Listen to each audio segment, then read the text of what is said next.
ಈಗ ನನ್ನ ಒಂದು ನಿಮ್ ನೋಡದೆ ಅವ್ರಿಗೆ ಉತ್ತರ ಕೊಡಬೇಕಾ? ನನ್ನದು ತೆರೆದ ಪುಸ್ತಕ.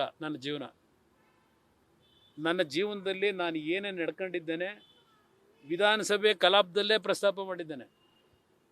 ನಾನು ಯಾವುದೇ ರೀತಿಯ ಜನರಿಗೆ ಅನ್ಯಾಯ ಮಾಡೋದಾಗಲಿ, ಯಾರಿಗೆ ಯಾವುದೇ ರೀತಿಯಲ್ಲಿ ನೋವು ಕೊಡ್ತಕ್ಕಂಥ ಕೆಲಸ ನನ್ನಿಂದ ಆಗಿಲ್ಲ. ಇನ್ನೂ ನೋವು ಪಟ್ಟಿದ್ದೇನೆ.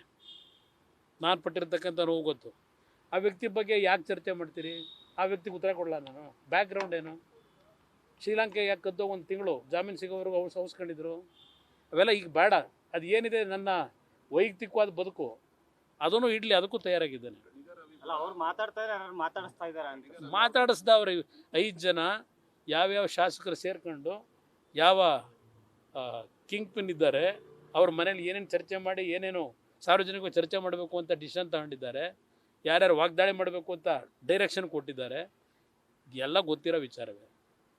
ನಾನು ಎಲ್ಲದಕ್ಕೂ ಓಪನ್ ಇದ್ದೇನೆ. ಯಾವುದೇ ರೀತಿಯಲ್ಲಿ ನಾನು ಕಾನೂನು ಬಾಹಿರವಾದಂಥ ರೀತಿಯಲ್ಲಿ ನನ್ನ ನಡವಳಿಕೆಗಳಾಗಲಿ ಇಲ್ಲ ಯಾರನ್ನೋ ಇವತ್ತು ತೊಂದರೆ ಕೊಡಬೇಕು ಅಂತಕ್ಕಂಥದ್ದು ನನ್ನಲ್ಲಿಲ್ಲ. ಅದರಿಂದ ಅವ್ರು ಯಾರೋ ಮಾತನಾಡೋದಕ್ಕೆಲ್ಲ ನಾನು ಉತ್ತರ ಕೊಡಬೇಕಾದ ಅನವಶ್ಯಕ. ನನ್ನ ಬದುಕೇನು ಇಡೀ ರಾಜ್ಯದ ಜನತೆಗೆ ಗೊತ್ತಿದೆ. ಇನ್ಯಾರು ಇದೇನೋ ದೊಡ್ಡ ತಿಮ್ಮಿಂಗ್ಲ ಅಂತ ಹೇಳೋರಲ್ಲ, ಇವತ್ತು ಶಾಸಕರೊಬ್ಬರು ಮಂಡ್ಯದವರು, ಆ ದೊಡ್ಡ ತಿಮ್ಮಿಂಗ್ಲ ಹೇಳಿರೋದನ್ನ ಈ ಸಣ್ಣ ತಿಮ್ಮಿಂಗ್ಲಗಳು ಹೇಳ್ತಾವೆ ಅಷ್ಟೇ, ಬೇರೆ ಏನಿಲ್ಲ.